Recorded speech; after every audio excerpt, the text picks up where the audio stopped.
सादिया। जनान, जनान जान, चलो चलते हैं यहाँ से। कहाँ? Police station. पागल हो गई हो क्या? कैसी बहन हो तुम, मुझे पुलिस के हवाले करने जा रही हो?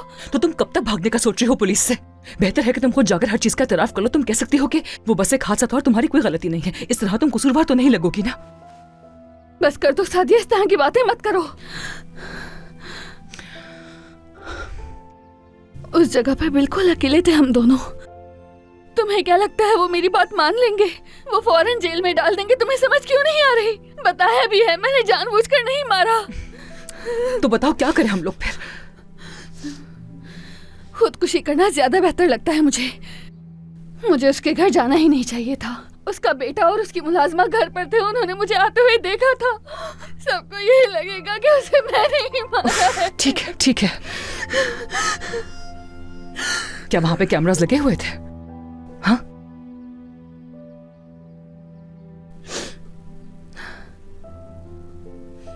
वहां आसपास घर तो क्या कोई भी नहीं था, और ना ही आसपास कोई कैमरा था। रुको, मुझे यकीनन किसी ने नहीं देखा होगा। ठीक है जनान, तुम्हारे जमीर का क्या? क्या इस सब के बाद वो मलामत नहीं करेगा? फिर से वही जमीर की बात? चाहती क्या हो एक दफा बता दो। जनान खामोश हो जाओ। मैं खुद को कातिल कह के पुलिस के हवाले कर दूं? मैं तुम्हें कब से बता रही हूँ कि उसने मुझे मारने की कोशिश चुप की हो थी। जाओ, चुप हो जाओ। होश से काम लो।